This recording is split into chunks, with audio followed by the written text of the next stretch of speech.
Hola, hola, buenas tardes. A las personas que ya se nos están conectando, muchas gracias por eh, estar en esta inauguración del año académico de la Asociación Internacional de Profesionales en Derecho, con una charla sobre el proceso de ejecución de la pena, que es ya tradición en nuestra asociación, abrir los conversatorios académicos con la ejecución de la pena. Un tema sensible que muy pocas ocasiones es tomado en cuenta, no solamente por las instituciones, sino por diversas organizaciones, pero que a nosotros nos interesa conocer los derechos de las personas privadas de libertad conforme lo establece nuestra Constitución y el derecho convencional. Al igual que lo hacemos siempre, vamos a dar los 5 o 6 minutitos que damos para que la gente se nos conecte. Hoy tenemos más de 260 personas inscritas, esperamos tener a la mayoría, y también vamos a hacer o estamos ya transmitiendo en el Facebook IPD Live para que nos ayuden a compartir. Mientras se nos van poniendo por ahí. Vamos a ir viendo quiénes ya se encuentran. Tenemos a gente que normalmente nos acompaña, asociados, no asociados. Este, Sabemos que vamos a tener alguna gente de las familias penitenciarias, familiares, de personas privadas de libertad que tienen interés de conversar un poquitito sobre lo que es la libertad condicional, un asunto que el año pasado tuvo una modificación en la ley y que es importante conocer algunos efectos que para ello tiene. Desde ya a los que están, me voy a disculpar, la licenciada Irene Marín, la jueza de ejecución de la pena que nos iba a acompañar, tuvo una situación personal de salud que le impide poder acompañarnos. Sin embargo, hoy tenemos a un gran profesional que sé que tiene suficiente conocimiento sobre el tema que nos acompaña y que sabemos que vamos a hacer una conversación lo menos técnica posible y lo más práctica, pero también, como sabemos que tenemos abogados y estudiantes, pues vamos a ir al punto relacionado con ello. Vamos a ir haciendo un conversatorio entre mi persona y don José Andrés, y vamos a invitar a las personas para que en el chat puedan generar las preguntas que tengan a bien realizar. Si tenemos la oportunidad de dar respuestas a esas preguntas conforme las van haciendo, pues vamos a ir atendiéndolas, pero si quedaran algunas preguntas sin responder, trataremos de ver de qué manera vamos haciéndolo. Son las 6:01. Damos los 4 minutitos como respeto a las personas que efectivamente se conectan en el momento que hay, pero esto es parte. Voy a ir haciendo unos anuncios parroquiales sobre los eventos que tenemos ya programados en la asociación, invitándolos a participar de ellos, y sobre todo invitándoles a los abogados y estudiantes que ya son asociados, recordarles la renovación del año 2026 que está hasta finales de este mes de enero, y a los que no son asociados, pues invitarles a ser parte de esta asociación. Hoy iniciamos con el temario Libertad Condicional y aspectos prácticos de la ejecución de la pena. El próximo 22 de enero tenemos una charla denominada Proceso de Pensión Alimentaria y Oposición a la Sentencia Anticipada con el máster Mario Naranjo Luna. El 26 de enero, nuestro segmento Conversaciones con Toga, vamos a tener un conversatorio sobre la audiencia de medidas cautelares en materia penal. Tenemos invitada a la licenciada Alejandra Araya Chaverri, al doctor Jeffrey Mora Sánchez, y él me acompañará a mí para que conversemos en una audiencia que es por Zoom cerrada limitada a 100 participantes porque queremos que las personas interesadas estén en cámara haciéndonos preguntas sobre lo que necesitan saber sobre la audiencia de medidas cautelares en materia penal. Para el 27 de enero tenemos nada más y nada menos que a la doctora Carmen Vázquez con el tema El impacto de la ciencia y la tecnología en los medios de prueba. Como la conferencia de Doña Carmen la tenemos desde España, esta es una conversación y una charla que se va a realizar a las 8:30 de la mañana, hora de Costa Rica, 4:30 de la tarde, hora de España. Doña Carmen Vázquez es una de las autoridades más reconocidas que tenemos en el tema de prueba pericial, de razonamiento probatorio. Y sé que quien me acompaña, José Andrés, que sé que tiene un máster en la Universidad de Girona, conoce y sabe la calidad de conferencista que tenemos. Para el mes de febrero, ya tenemos para el 5 de febrero aspectos prácticos del proceso de infraccionalidad laboral con el doctor Eric Briones Briones.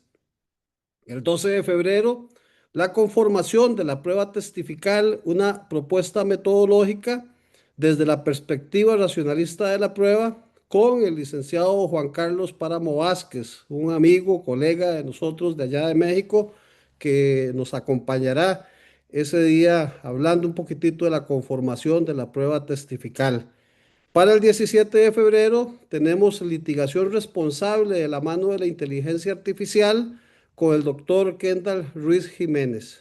Lo que requerimos saber nosotros los litigantes un poquitito el uso de la inteligencia artificial para efectos del litigio responsable a quienes estamos haciendo uso de ella. Y finalizamos el mes de febrero en el segmento de conversaciones con Toga, con el manejo estratégico de las audiencias orales en el proceso civil. Aquí nos acompañarán Noelia Vega Carvajal, el doctor Andrés Pérez González y el máster David Lara Torres. Este va a ser eventos, ya ven que estamos con enero y febrero ya llenos de bonitas y buenas conversaciones. Como les decía, la apertura del año académico 2026 de la Asociación Internacional de Profesionales en Derecho marca el inicio de una nueva etapa de compromiso con la excelencia y la formación jurídica continua.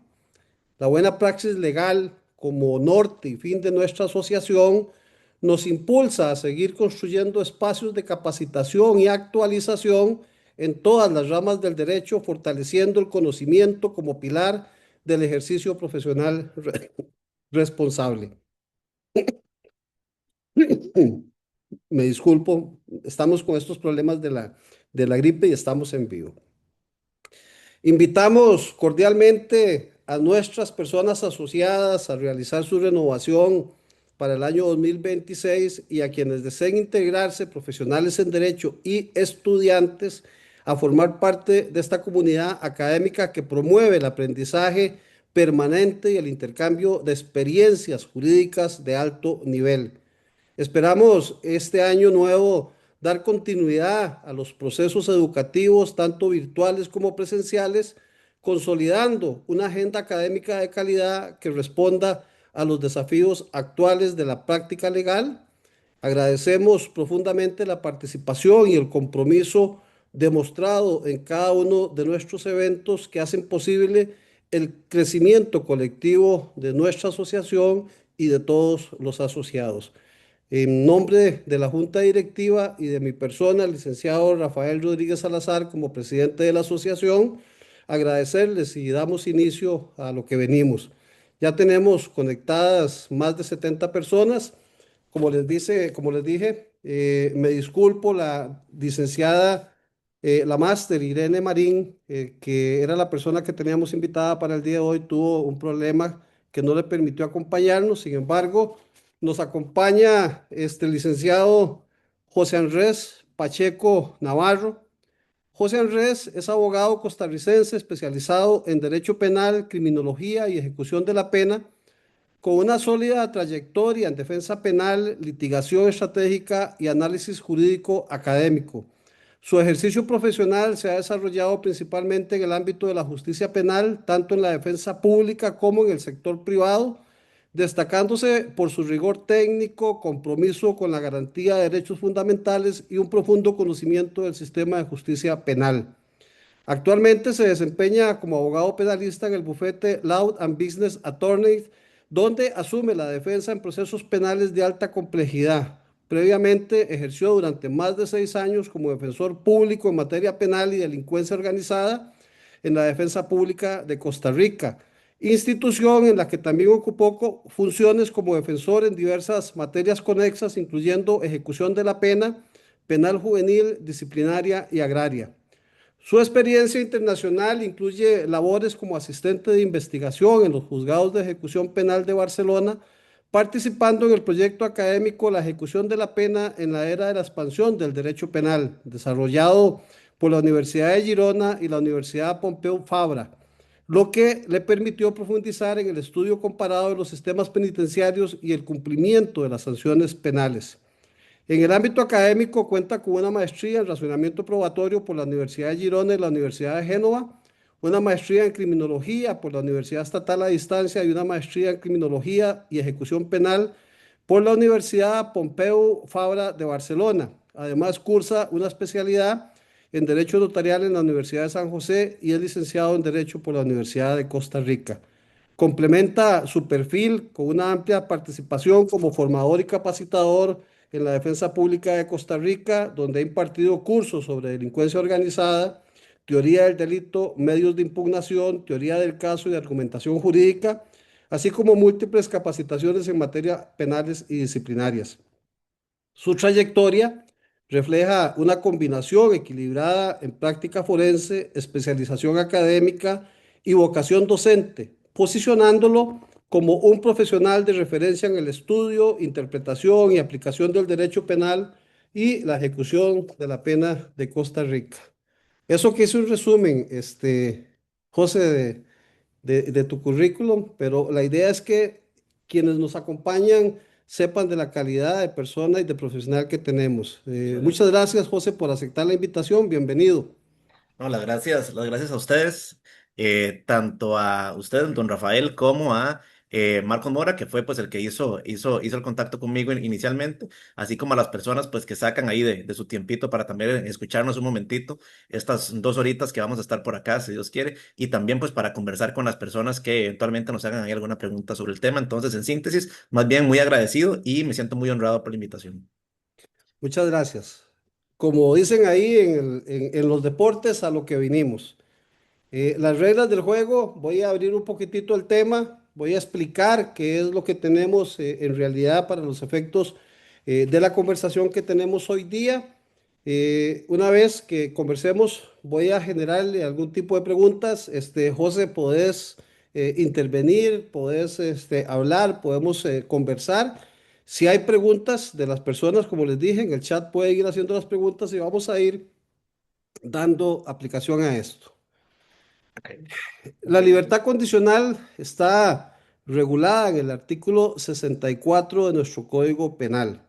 Nosotros conocemos la libertad condicional como la media pena, el derecho que tiene una persona privada de libertad una vez cumplida la media pena y cumpliendo ciertos requisitos de carácter objetivo y subjetivo que determina la norma, pedir al juez de ejecución de la pena la posibilidad, cumplidos estos requisitos, de que se le permita este beneficio de libertad condicional, lo que no implica que se le va a dar la libertad de manera inmediata o que se le va a terminar de dar el cumplimiento de la pena, sino que va a terminar su condena, el resto de su condena, con una serie de condiciones impuestas por el juzgado de ejecución de la pena del lugar en donde se encuentra la persona recluida. Desafortunadamente, como les decía, como es un tema que a veces no es bien visto por la sociedad, hemos visto mediáticamente una serie de comunicaciones en donde se dice que los jueces dejan en libertad a las personas, que los centros penitenciarios dejan en libertad a las personas sin haber cumplido la pena. Sin embargo, nuestro sistema penitenciario, que es un sistema progresivo, y nuestro Código Penal y Procesal Penal establecen estas posibilidades y estos derechos que tienen las personas privadas de libertad. En el sistema penitenciario existe la posibilidad de que las personas, una vez inmersos dentro del sistema, cumpliendo ciertos requisitos, puedan acceder de manera progresiva a algunos beneficios que el sistema penitenciario le permite, como es el cumplir en un centro semi-institucional o en otro tipo de situaciones que se presentan. Y la libertad condicional, pues aquellas personas que primarias y que cumplen estos requisitos, que el juez de ejecución de la pena les otorgue esa posibilidad con condiciones. Les decía que esto no quiere decir que las personas dejaron de cumplir su sentencia, sino que van a terminar de cumplir la pena impuesta en una modalidad diferente con algunas condiciones, al punto de que si no se cumplen estas condiciones, la persona puede devolverse al centro cerrado que hay. El artículo 64, voy a compartirles pantalla porque es importante que tomemos, este, que tomemos interés de lo que establece nuestro artículo 64. Vamos a ver, se ve ahí la pantalla. Este, Nos dice el artículo 64 y voy a decirles lo que literalmente dice el artículo para que vayamos comprendiendo y a partir de aquí, José y yo vamos a ir conversando con ustedes de qué es lo que se da. El artículo 64 actualmente reformado establece en Costa Rica los cambios a la libertad, bueno, perdón, en Costa Rica los cambios a la libertad condicional se centraron en endurecer su acceso y revocación mediante la ley 10.450 publicado en la Gaceta el 25 de abril del 2024, fecha a partir de la cual empieza a regir la ley, y la ley 10.442 aprobada en enero del 2024 que añade párrafos restrictivos al Código Penal para ciertos delitos, incluyendo violencia de género, crimen organizado y restringiendo el beneficio a quienes incumplan o sean arrestados nuevamente, rigiendo esta última a partir de su publicación. O sea, a partir del 25 de abril del 2024 empezó a regir la reforma que tiene el artículo 64 de nuestro Código Penal. Este artículo dice que todo condenado a pena de prisión podrá solicitar al juez competente y éste facultativamente conceder la libertad condicional cuando haya cumplido la mitad de la pena impuesta en sentencia ejecutoriada. En este caso, el juez pedirá al Instituto de Criminología para su mejor información y resolución el diagnóstico y pronóstico criminológicos del penado y un informe en que conste si el solicitante ha cumplido o no el tratamiento básico prescrito. El Instituto de Criminología podrá también solicitar en cualquier momento la libertad condicional si el juez hubiere denegado el beneficio cuando el reo lo solicitó y al efecto acompañará los documentos a que este artículo se refiere.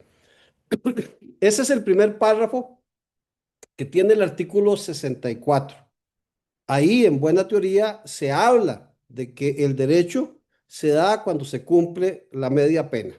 José, si me ayudas a hacer una breve sinopsis de lo que comprendemos en este párrafo sin meternos todavía en la modificación y en el cambio que tuvo el Código Procesal Penal para que comprendamos un poquitito de qué estamos hablando cuando hablamos de libertad condicional. Correcto, y gracias. Bueno, básicamente, como bien lo adelantaba don Rafael, la libertad condicional es una, tal vez de las, llamémosle, más benévolas formas, por así decirlo, de cumplir una pena en nuestro ordenamiento.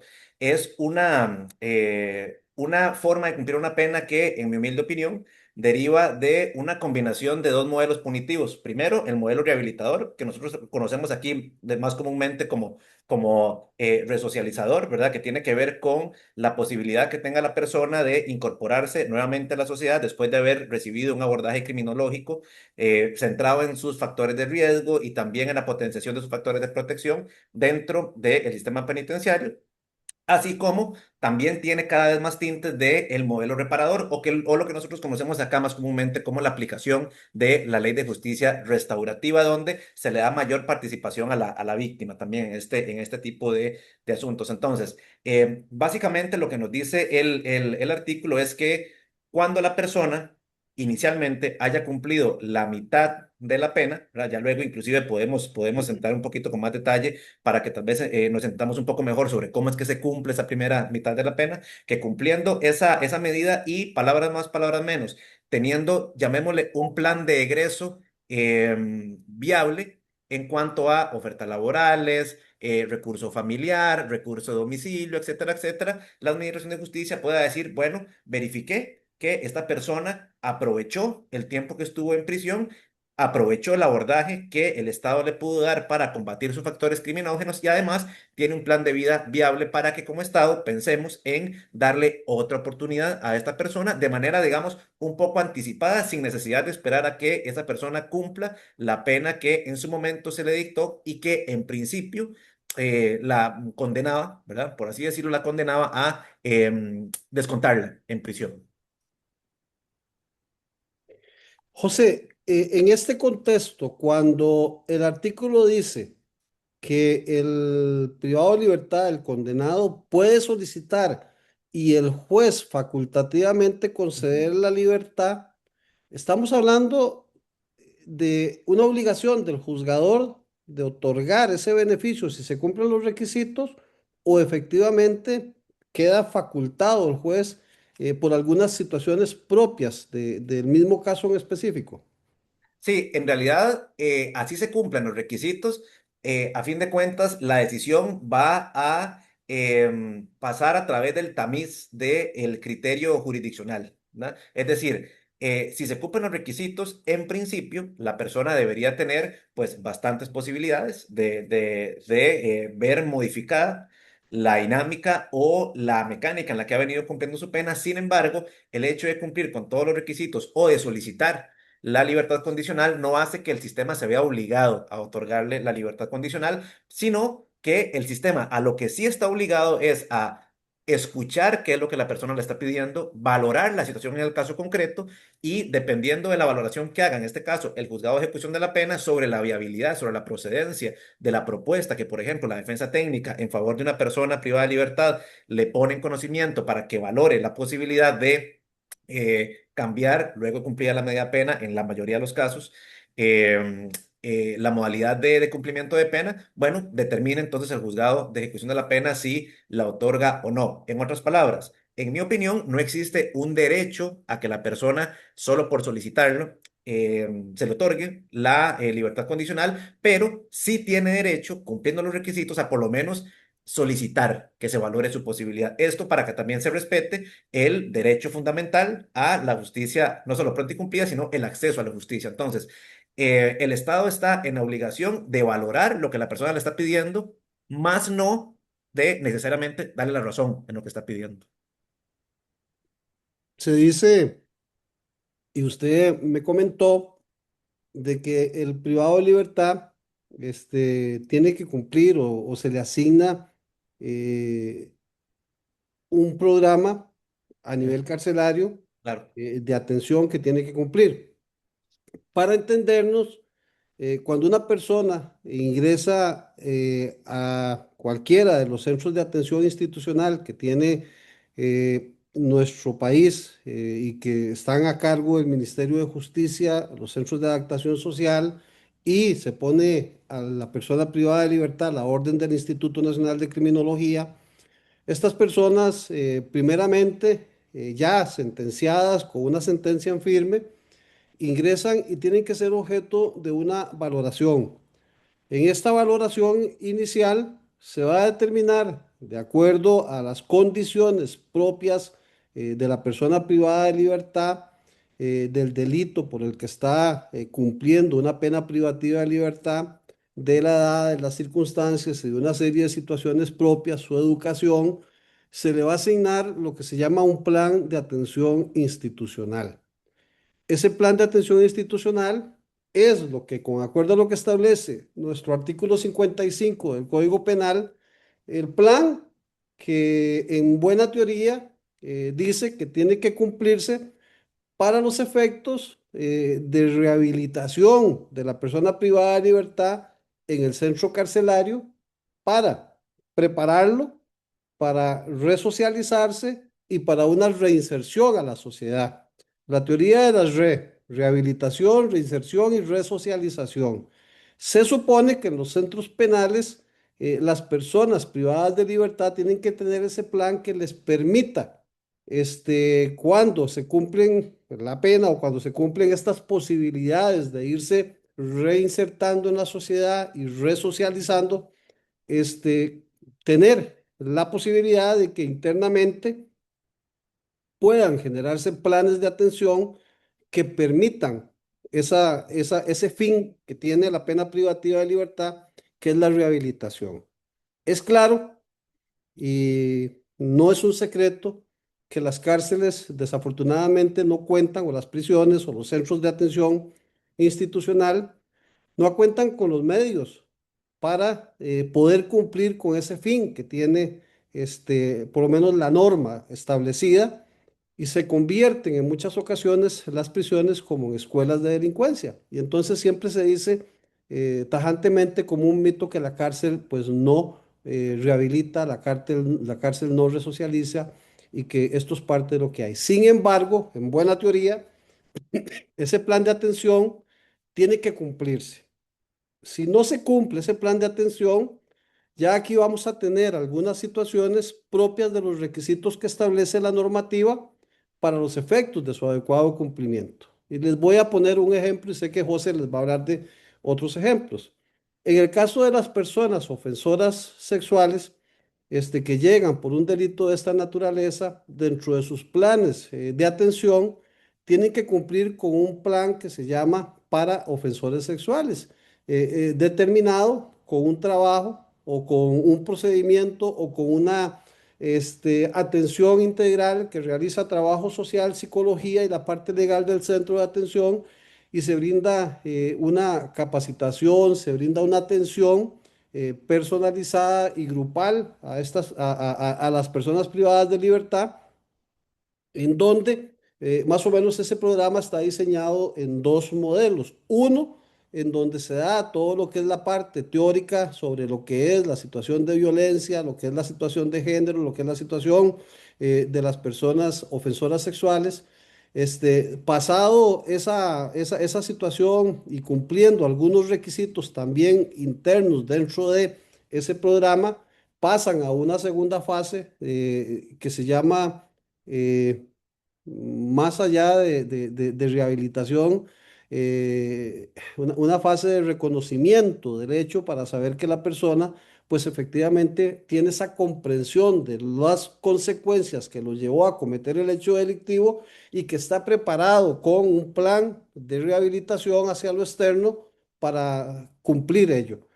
Si llegada la posibilidad de cumplir la media pena, esta persona no ha cumplido ese plan porque no quiso llevarlo, porque el sistema se lo ofreció y no lo llevó, o porque por circunstancias a lo interno no permitieron que dentro del tiempo que estaba pudiera cumplirlo, pues probablemente la Fiscalía de Ejecución de la Pena, el Instituto Nacional de Criminología, va a generar informes de carácter negativo, y el juez va a tener una condición para poder, dentro de esa facultad que tiene de decir no se cumplen los requisitos, entonces no vamos a otorgar en este caso lo que hay.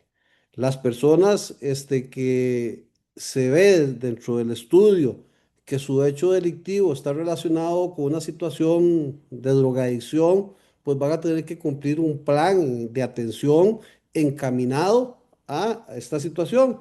Y así sucesivamente, pues se van a generar algún tipo de planes.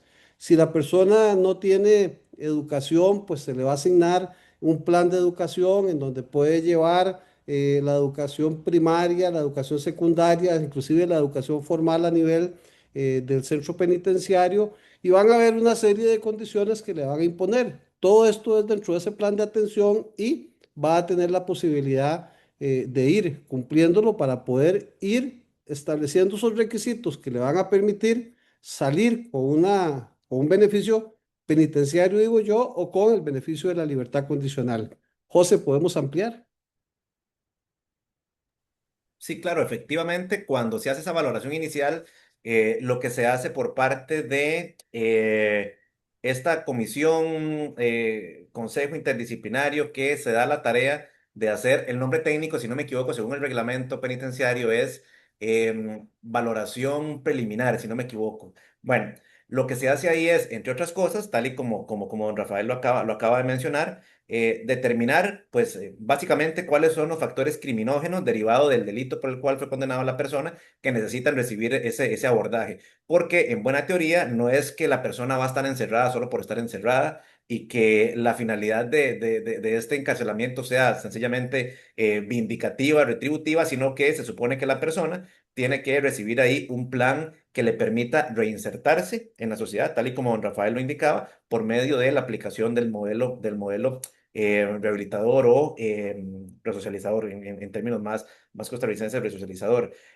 Los cursos relacionados con drogodependencia, con violencia doméstica. En violencia doméstica también se trabaja mucho el tema del manejo de impulsos, de las figuras, como para desaprender cuestiones de roles de género, por ejemplo, estereotipos que pesen sobre la estructura mental de la persona que fue condenada. También el tema de los cursos relacionados con las personas que, pues, lamentablemente son condenadas por delitos sexuales también tienen que llevar cursos por tema de ofensores sexuales y se supone en buena teoría que cada persona, estando prisionalizada, tiene que recibir el abordaje correcto, no solo para combatir los factores que la llevaron ahí, sino también para potenciar factores de protección. Por ejemplo, vamos a ver, eh, dentro de los principios del reglamento del sistema penitenciario se encuentra uno que para mí es, vamos a ver, todos son importantes, pero a mí el que más me llama la atención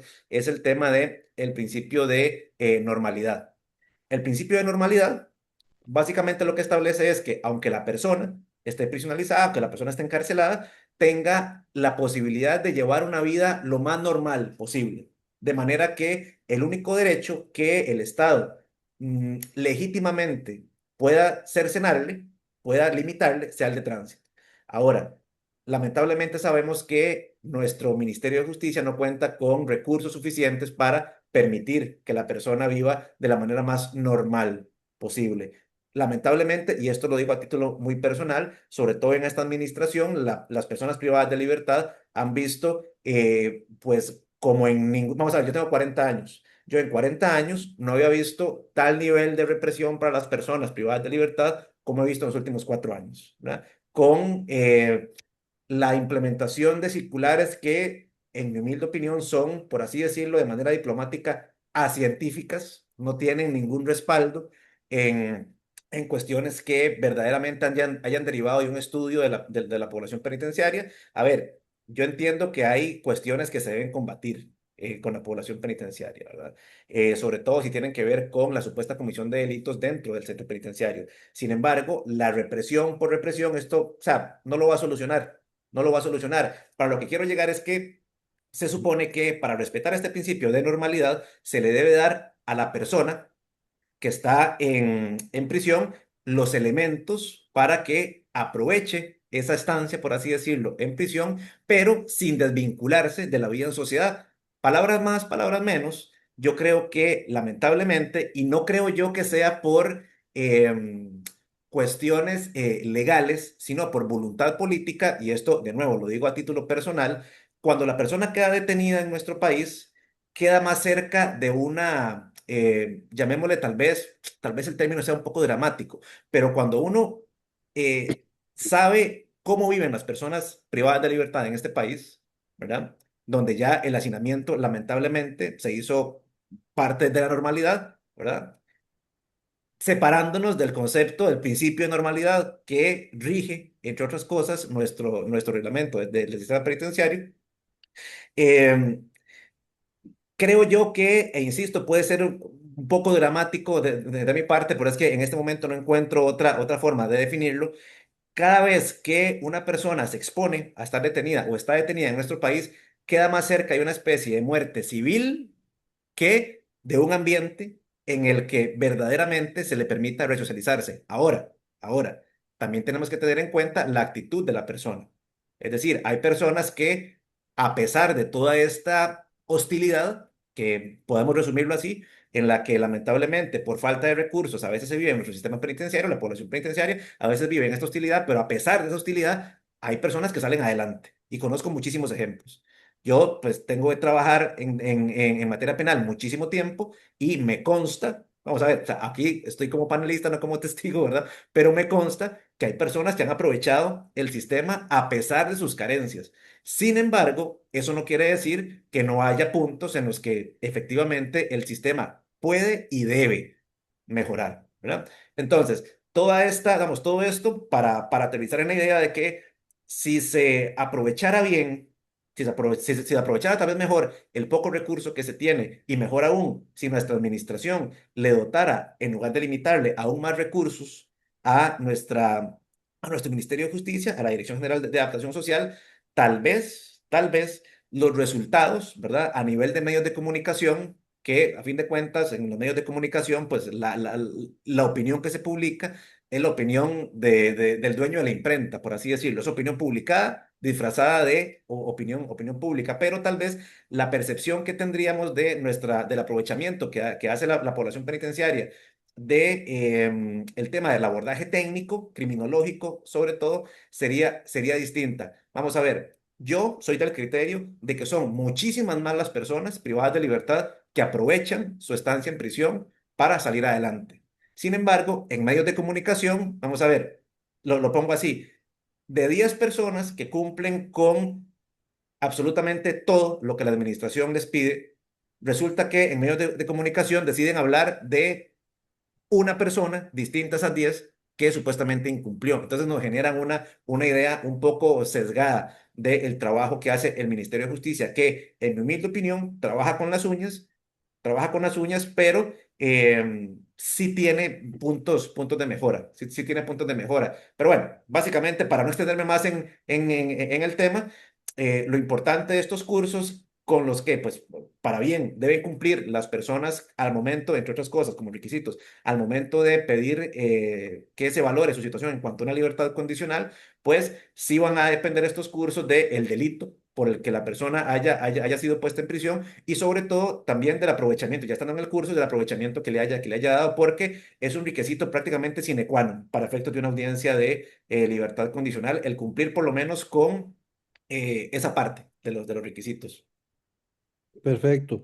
Eh, si googlean por ahí y ponen el principio de normalidad de la ejecución de la pena, se van a encontrar un articulito que se me publicó en algún momento por ahí Ujú, relacionado con esto. Este principio de normalidad de la pena lo desarrolló Borja Mapelli en su momento y precisamente lo que decía es eso, de que la persona privada de libertad estando en prisión en un lugar que no sea parecido a la sociedad, pues no va a ser resocializado, sino que lo que se prevé es que ese lugar en donde él está cumpliendo la prisión sea lo más cercano a la sociedad para que cuando salga efectivamente no exista un cambio de ello, bajo el contexto de que el único de los derechos que se pierde en la privación de libertad es precisamente ese, la libertad manteniéndose todos los demás derechos. Pero además de eso, se dice de que si se cumple la ejecución de la pena, esta tiene que cumplirse de manera lícita y de manera lícita es sin violentar los derechos fundamentales que las personas privadas de libertad tienen. José, usted habló y dijo de que, bueno, ¿cómo calculamos nosotros ese cumplimiento de la media pena? Porque existe aquel mito de que la prisión se cumple en 8 meses cada año carcelario o que había un 2 por uno y que entonces el año carcelario es diferente.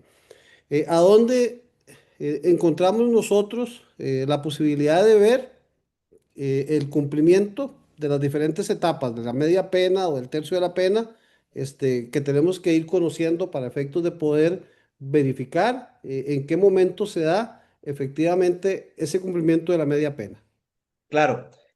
Bueno, en realidad, el tema este de que el año carcelario de 8 meses y todo eso, en realidad esto es completamente ajeno a la realidad. Para efectos de calcular la media pena, por ejemplo, bueno, la gente cree que tal vez se sale de la media pena antes de tiempo y no es así. De hecho, es la parte de la condena que se debe cumplir día con día, salvo que se haya estado en prisión preventiva y pues ahí se haga un abono eventualmente del periodo que uno estuvo en prisión preventiva a partir de que la sentencia por la cual uno es que es condenado queda firme. Donde existe, por ejemplo, y esto pues está establecido en el artículo 55 del Código Penal, donde sí existe la posibilidad de que, por ejemplo, por 2 días de trabajo, e inclusive la legislación habla a nivel de reglamentación, no necesariamente de trabajo, sino días en que la persona haya estado ocupada en alguna actividad positiva, por así decirlo, para sí misma y para el centro, ¿verdad? Donde, por ejemplo, podría entrar también el tema de la educación. Entonces, en el artículo 55, interpretados, 55 del Código Penal, interpretados sistemáticamente con lo referente a normativa en el reglamento del sistema penitenciario, encontramos que en la segunda parte del cumplimiento, o más bien en la segunda mitad del cumplimiento de la pena, es donde sí se puede hacer esto. Es decir, sí se puede, por ejemplo, si yo estoy privado de libertad, trabajo 2 días, el mismo sistema, pues, legalmente, me reconoce un día de prisión. Entonces, el tema es que tal vez las personas erróneamente creen que las personas, solo por estar detenidas, tienen un paso del tiempo más rápido, distinto al año calendario, cuando en realidad lo que para efectos prácticos hace la Administración de Justicia es partir de que todos los meses tienen 30 días, es decir, el año termina siendo a nivel penitenciario de 360 días y donde se da el reconocimiento de 2 días de estudio, de trabajo, por un día de prisión, es en la segunda parte de la pena, es decir, en la segunda mitad de la pena, donde, por ejemplo, adquiere relevancia, si ya no hablamos del cumplimiento de la media pena, sino el cumplimiento de las 2/3 partes, por ejemplo. Entonces, esa sería, digamos, la dimensión real que debemos tener en cuenta a la hora de hacer un cómputo responsable de la ejecución de la pena. Ya cuando la persona está sentenciada, por supuesto. Aquí es importante tener conocimiento de que una vez que ha quedado en firme una sentencia, el Tribunal Penal dicta lo que se llama el auto de liquidación de pena. En Ujú. este auto de liquidación de pena se establece cuántos días carcelarios representan la cantidad de años que se ha dado. La sumatoria, como bien lo dice José, es efectivamente calcular 360 días por año, bajo el contexto de que esa es la forma en que se contabiliza. Si la persona estuvo en prisión preventiva, se restan esos días de prisión preventiva y al Instituto Nacional de Criminología se le indica, esta persona estuvo en prisión preventiva este tiempo, le quedan por descontar esta cantidad de días. El Instituto Nacional de Criminología o Adaptación Social, en un departamento de cómputo de penas, realiza lo que se llama la hoja de cómputo de pena. En esta hoja de cómputo de pena, para los que son abogados y para las personas que están acompañando, los que tienen privados de libertad, se tiene que tener una revisión muy clara de si hubo prisión preventiva, de que esos días de prisión preventiva efectivamente estén liquidados y estén descontados de manera adecuada. En esa hoja de cómputo de pena se establecen algunas normas o algunas reglas en donde se dice cuándo la persona cumple el tercio de la pena con descuento y sin descuento, cuándo la persona cumple la libertad condicional con descuento y sin descuento, cuándo se cumple la pena con descuento y cuándo se cumple la totalidad de la pena sin ninguna aplicación de descuento porque no se generó el beneficio del 55 que establece la norma. Esto es importante tenerlo porque de ahí es que los abogados podemos tener la información para saber en qué momento podemos presentar la gestión y la solicitud de la libertad condicional. Antes, los juzgados de ejecución de la pena permitían que se presentara la gestión de libertad condicional con anticipación. Uno la presentaba 2 o 3 meses antes de que se cumpliera, porque la parte que dice de que se le va a pedir al Instituto Nacional de Criminología el diagnóstico y el pronóstico, generalmente tardaba 1, 2 o 3 meses. Y la idea era que cuando ya estaba cumplido, ojalá el juzgado de ejecución ya estuviera señalando una audiencia, una vista para verificar ese caso. Los juzgados de ejecución hoy día no permiten presentar los incidentes de libertad condicional si no está cumplida efectivamente la media pena de acuerdo a lo que establece el cómputo, al punto de que si uno lo presenta y no está cumplida, hay un rechazo. En virtud de que se dice no está cumplida, entonces todavía no tiene el beneficio. Ante reclamos que habíamos hecho algunos abogados que trabajamos en esta parte, haciéndole ver a los jueces de ejecución que precisamente el gestionarla antes era para tener estos estudios, este diagnóstico y este pronóstico que hace el Instituto Nacional de Criminología y que conlleva a una valoración para la libertad condicional. este, entonces se decía de que se hacía estar al privado de libertad más allá de la posibilidad que tenía de ejecutar la libertad condicional. Sin embargo, los jueces lo que han hecho es que le otorgan, una vez presentada la libertad condicional, un término al Instituto Nacional de Criminología para que presente sus informes, ese diagnóstico y ese pronóstico que se requiere, que no es vinculante para los efectos del juez, pero dentro de un tiempo. Y que si no se presenta dentro de ese tiempo, entonces el juez lo que hace es señalar la vista y traer a la dirección del centro a que presente ese informe de manera verbal.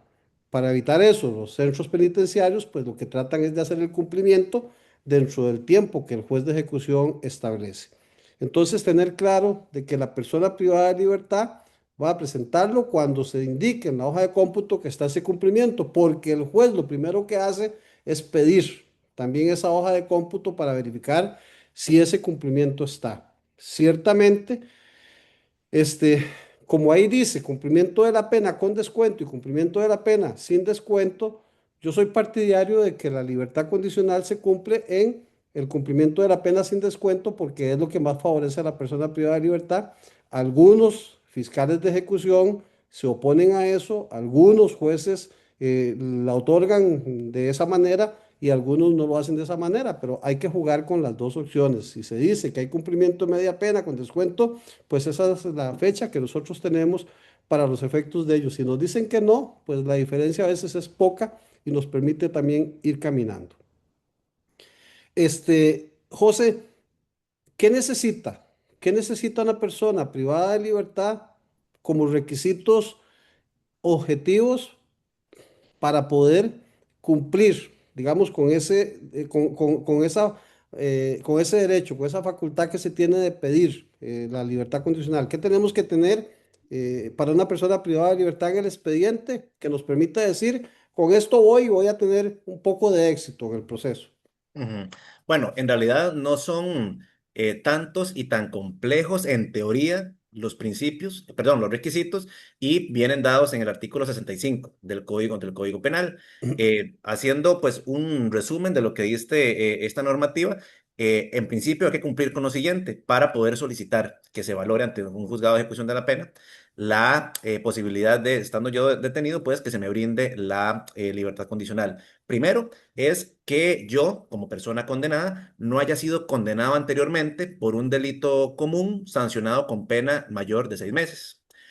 Y como requisito número dos, que el Instituto Nacional de Criminología informe sobre mi buena conducta, servicios prestados, ocupación y oficios adquiridos por mí como condenado en el tiempo que estuve detenido. Ahora, este segundo requisito, aunque fue redactado de manera muy somera, muy puntual, no quiere decir que verdaderamente no requiera pues mucho cuidado, porque por ejemplo, si hablamos de informes del Instituto Nacional de Criminología, estamos hablando de informes que se nutren a partir de los distintos informes de distintas áreas administrativas, profesionales en los centros penitenciarios, brindan a través de, digamos, la historia penitenciaria en el expediente de cada persona. Es decir, ahí van a haber informes sobre el área jurídica, van a haber informes sobre cuestiones disciplinarias, sobre medidas cautelares que eventualmente le hayan sido impuestas a la persona condenada, van a haber informes de trabajo social, van a haber informes de psicología y el tema con trabajo social, por ejemplo, es que cuando se solicita la libertad condicional, necesariamente, por ejemplo, la gente de trabajo social tienen que hacer visitas de campo para analizar cuestiones relativas a, por ejemplo, una oferta de domicilio, por así decirlo. Entonces, esto nutre de alguna forma ese informe que al final rinde el instituto, ¿verdad?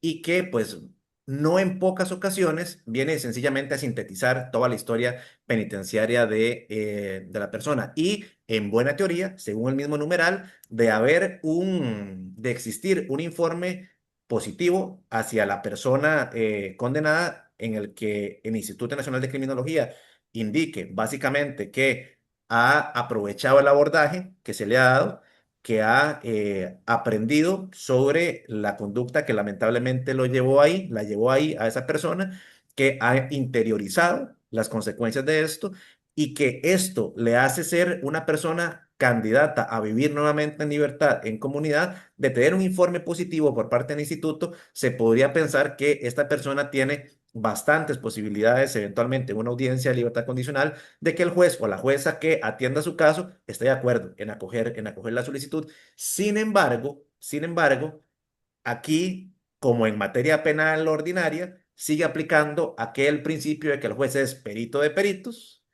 y tendrá siempre la última palabra, independientemente de lo que diga el instituto a nivel penitenciario administrativo, al momento de decidir si se le otorga o no la libertad condicional a la persona ya en audiencia oral. Además de estos dos requisitos, cuando José habla de que trabajo social hace un estudio de la persona, van a haber algunas condiciones importantes que tenemos que tener en cuenta.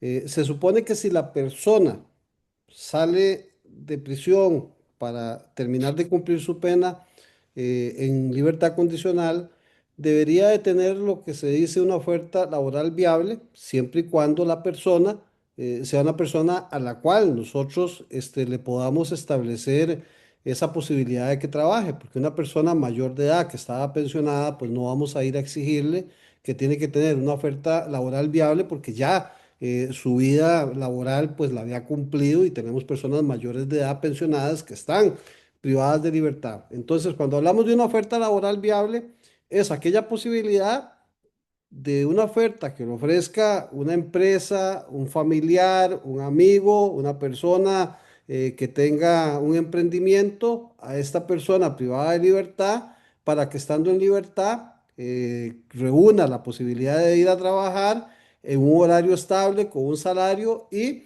generalmente se revisa de que esta oferta que se le ofrezca sea cumpliendo los requisitos que nuestra seguridad social o que nuestro código de trabajo establecen una relación laboral. O sea, de que se le va a asegurar que va a tener un horario, que va a tener un salario mínimo. Por eso se habla de una oferta laboral viable. No es llegar a decir, esta persona va a ir a trabajar acá, aunque también se miden algunas condiciones. Porque si lo que tenemos es un maestro de obras que dice, yo le voy a dar trabajo de peón, tengo póliza de riesgos, este es el salario, este es el horario y lo voy a asegurar, pues ahí tiene esa posibilidad de que se haga ese estudio. Entonces tenemos que tener claridad de hacia dónde va ese cumplimiento. Oferta laboral viable. Sí, La otra cuestión es disculpe, el arraigo. Perdón, dígame, José. disculpa, disculpa que te interrumpa, Rafael, porque me parece oportuno, porque vieras que yo he topado con alguna dificultad, no con estudios, trabajo de campo, que haya hecho trabajo social, pero sí con el departamento o con oficina de orientación, por ejemplo, cuando van a hacer el análisis de la oferta laboral. He topado con problemas. Y verdaderamente, disculpa por haber atravesado el caballo, pero es que me parece oportuno que conversemos sobre esto. Me he topado con la dificultad de que se presentan ofertas laborales realmente viables, ¿verdad? Realmente viables. Sin embargo, a fin de cuentas, termina siendo rechazada o bueno, termina esto en un informe negativo porque eh, a la Administración de Justicia no le gusta, por ejemplo, vamos a ver, si resulta que yo le consigo un trabajo o la familia le consigue un trabajo a la persona sentenciada de chofer de bus, por ejemplo, chofer de una buseta y resulta que fue sentenciada por un hecho en el que estuvo relacionada esa actividad o ese oficio, por así decirlo, se ponen en algunos cuestionamientos y le quitan validez, así sea una oferta que tenga todas las de ley, que aseguren que lo van a poner en planilla, con salario más del mínimo, con un horario, con subordinación clara y demostrable. pero por este tipo de cosas, a veces, a pesar de que se tienen buenas ofertas, buenos recursos que uno consideraría que son sólidos, vienen otras cuestiones relacionadas con el delito que cometió la persona que a veces complican un poco la situación. Por eso hay que tener cuidado cuando nosotros hacemos la gestión de la oferta laboral y como abogados tenemos que hacer esa recomendación de hacer una valoración. Les pongo un ejemplo, digamos, en lo que dice José, a veces uno puede dar la razón, pero son limitaciones que no están en la norma, pero que sí lo considera trabajo social. Les pongo el ejemplo. La persona es una persona que fue sentenciada por ofender menores de edad sexualmente y la oferta que tiene es de guarda en un kinder o la oferta que tiene es de guarda en un centro educativo donde hay menores. O sea, ahí se dice de que genera un riesgo para la persona como tal, para el privado de libertad y genera un riesgo para la sociedad. Entonces, esto tenemos que valorarlo, o sea, tenemos que saber hacia dónde lo vamos a llevar. La otra cuestión es el arraigo domiciliar, o sea, que la persona tenga un lugar a donde va a ir a pernotar estando en libertad, estando con esa libertad condicional. Y este domicilio también entra dentro de estas características que dice José, porque a veces trabajo social se pone en una serie de situaciones, y les cuento porque me acaba de pasar, con una situación en donde inclusive el juez de ejecución de la pena, don Roy Murillo, le decía a Trabajo Social y le decía al fiscal que el domicilio que se estaba ofreciendo frente al domicilio, a 100 metros del domicilio, había un parque infantil, Sí, que había una escuela a 200 metros y que la persona pues tenía una situación por ofensas sexuales a personas menores de edad y que esto era un riesgo. Bueno, entonces decía en última instancia de que en cualquier comunidad de Costa Rica pues hay un parque, hay una escuela cerca y que entonces lo que había que hacer era desarraigar a la persona del centro de la sociedad para mandarlo casi que a algún lugar en donde no hubiera nada. Entonces, esto hay que calificarlo. La otra es que si ese domicilio que nosotros estamos ofreciendo es un domicilio en donde hay menores de edad y la persona ofendida fue un menor de edad, no nos va a funcionar. Entonces, nosotros valoremos ese domicilio que sea viable. Por eso se habla oferta laboral viable, domicilio viable, que más o menos reúna las condiciones y que trabajo social no nos vaya a poner los peros que se generan en esto. Y la otra situación es el acompañamiento familiar, o sea, que tenga efectivamente alguna situación. Estos son requisitos propios de lo que hay, el cumplir la media pena, el haber cumplido la media pena, el tener los estudios que genera criminología, y haber cumplido el plan de atención, la oferta laboral y el arraigo domiciliario. Con eso, nosotros podemos pensar que vamos a ir a la audiencia de medidas de libertad condicional y podríamos tener éxito. La otra situación es cómo vamos a tratar esa audiencia de medidas cautelares o esa audiencia de libertad condicional y qué es lo que quiere escuchar el fiscal, qué es lo que quiere escuchar el juez, qué es la forma en que se tiene que presentar la persona privada de libertad y cuál va a ser la posición de nosotros como abogados en ello, cómo vamos a prepararnos para esa audiencia. Y esto es importante. Este informe del Instituto Nacional de Criminología, que generalmente son negativos, ellos dicen no se recomienda la libertad condicional, a veces no tienen la fundamentación adecuada. Sin embargo, el informe llega, nos lo ponen en conocimiento y si uno apela a este informe, pues probablemente va a trazar un poco más el proceso, además de que no se sabe si se tiene o no se tiene ese recurso, digamos, por parte de lo que establece el reglamento, y uno lo que hace es irse a la audiencia, hacer ver de que se cumplen los requisitos y que sea el juez el que tome la decisión de ciertamente si esta persona cumple o no cumple el requisito porque estamos hablando de una libertad condicional. Si hay algo que no se cumple, pues se condiciona. Si la persona requiere más contención psicológica, se le puede inclusive poner como condición que claro. cumpla con un plan de psicología, con un tratamiento y en algún centro específico y que ahí se va a ir dando cumplimiento. Esta Claro. situación de los cursos de ofensores sexuales, vemos un grave problema.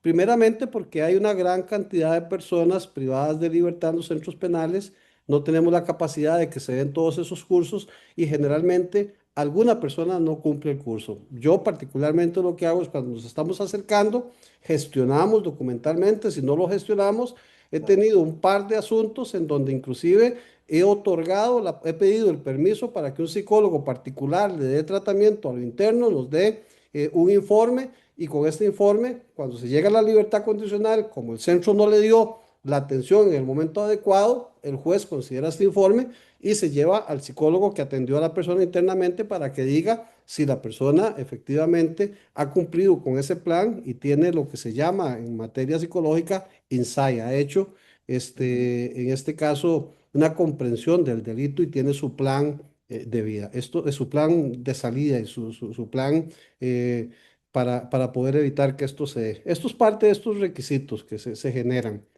ujú. José, en esa audiencia, en esa audiencia, ¿qué quiere escuchar el juez de la persona privada de libertad? ¿Qué quiere Sí, escuchar el fiscal de la persona privada de libertad?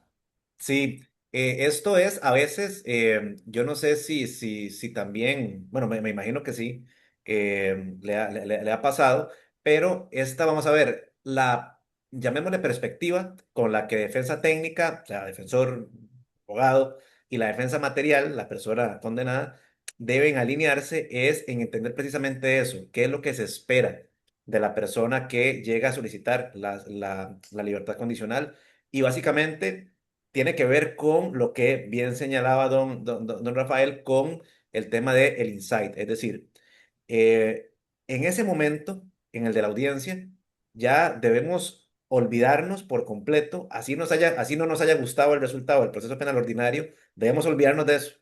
Ya en ese momento, en la ejecución de la pena, no podemos, no debemos partir de que el sistema cometió un error en nuestra contra, por así decirlo. Entonces, para tener un buen resultado en una audiencia, hay que empezar por decirle a la fiscalía y al juzgado de ejecución de la pena, interioricé como persona condenada, interioricé el delito que cometí, el error que cometí, aproveché mi tiempo en detención, mi tiempo detenido en la cárcel, para utilizar todos los medios que el sistema me dio y toda la buena voluntad que yo tuve para reinsertarme en la sociedad. Y derivado de esto, me acompañan una buena y viable oferta de trabajo, una buena y viable oferta de domicilio y un bueno, viable y demostrable también recurso familiar que me ofrezca contención, que venga a potenciar mis factores de protección. Cuando digo factores de protección, me refiero a que la persona no solo está indicando que aprovechó, vamos a ver, que se responsabilizó del delito por el cual la condenaron, sino que aprovechó su estancia en prisión teniendo esto como norte, sino que además cuenta con familia, con personas y con recursos materiales para decir, soy capaz de vivir en sociedad nuevamente, no solo porque aproveché mi tiempo en prisión de buena manera, tal como el sistema lo diseñó para mí, sino que además tengo un círculo social que me permite vivir en comunidad y que mis factores de protección, entendidos como de nuevo domicilio, trabajo, familia, me permiten alejarme lo más que puedo de la posibilidad de reincidir en una conducta delictiva. Ese es, palabras más, palabras menos, el norte que se debe llevar como uno, vamos, uno como persona condenada y también uno como persona que defiende a una persona condenada que pretende, que está solicitando que se le otorgue la libertad condicional. Aquí es importante para el centro penitenciario, para el fiscal y el juez de ejecución, la persona que fue condenada.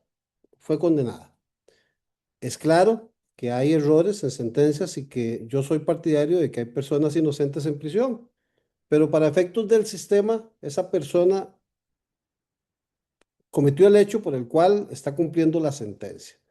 Y entonces la primera situación que se va a generar es el reconocimiento de ese hecho. Y esto lo tiene que tener claro no solamente la persona privada de libertad, sino que su entorno familiar, su entorno social. Porque a la persona privada de libertad se le van a hacer una serie de entrevistas y también trabajo social va a ir a hacerle una serie de entrevistas a los familiares.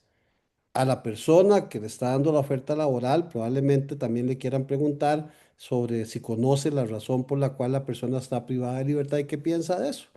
A los familiares que le están ofreciendo el arraigo domiciliar, les van a preguntar sobre si conocen la razón por la cual la persona está privada de libertad y qué piensan de eso. Y tenemos que tener mucho cuidado con este discurso, porque si el privado de libertad ha aceptado, ha indicado, ha hecho reconocimiento de ese error, porque efectivamente cometió ese delito y aunque no lo cometió, va a tener que hacerlo. Si esta persona viene y dice, y se llega y se entrevista a su compañera, a su esposa, a su madre, y la madre viene y dice, no, es que este muchacho está privado de libertad ahí, pero él no es responsable de ese hecho, créanme que ya ahí tenemos un grave problema, porque aunque sea la familia la que no está reconociendo eso, ese reconocimiento viene de lo que la persona privada de libertad le está diciendo a su familia que pasó o no pasó. Y tiene que existir ese reconocimiento, no solamente ante el sistema, sino ante la sociedad, ante la familia. Y entonces ese discurso tiene que ser congruente entre ambos. O sea, que la persona no vaya a minimizar y lo que se dice es, se cuentan los hechos tal cuales los dice la sentencia que fueron demostrados. Hechos demostrados tienen que saber externarlos, exteriorizarlos, porque eso es parte de lo que hay. Entonces, esta congruencia tiene que generarse desde ese punto de vista. Primero, porque cuando se genera la audiencia de libertad condicional, quien está gestionando la libertad condicional tiene que presentar en primera instancia, hay jueces y aquí podemos a veces ver diferentes formas. La audiencia es ante el juez de ejecución de la pena. Puede ser que el juez de ejecución de la pena le guste hacer la entrevista primero a la persona privada de libertad y empiece a preguntarle las razones por las cuales está privado de libertad, qué piensa sobre la situación, cómo fue su estadía en prisión, cuál es el plan de atención o cuál es su propuesta hacia lo de afuera, cuál va a ser su plan para evitar que suceda algún hecho por el cual él está ahí, el plan de contención, y empiezan esa serie de preguntas y a veces la persona no está preparada y no sabe explicar. Entonces, si el juez es el que empezó primero con la entrevista, tenemos nosotros que saber, haber conversado con nuestro representado para decirle hacia dónde va a ir esa entrevista.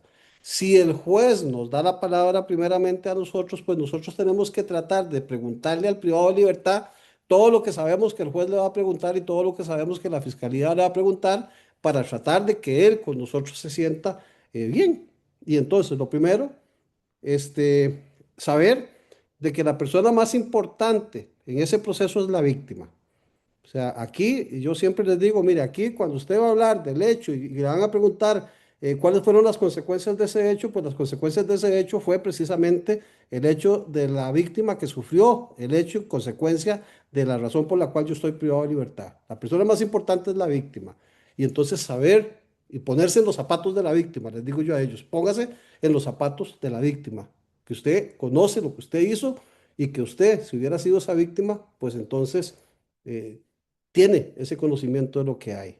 Después el daño que se le hace a los familiares de esta víctima, porque son también los que conllevan esta situación. El daño que se hace a la sociedad y de último, lo que pasó conmigo, lo que pasó con mi familia, y hay gente que empieza a veces diciendo es que pobrecita mi familia, o pobrecito yo porque cuando me pasó esto no pude terminar mi universidad. No, pobrecita la víctima, esa empatía hacia la víctima, esta situación del hecho a la sociedad y después de último yo, ¿qué voy a hacer? ¿Cuál va a ser mi plan hacia afuera? Tengo que saber esos hechos y tengo que saber narrarlos. Que si tengo la oferta laboral, ¿qué voy a hacer? ¿Cuál es mi plan hacia lo externo?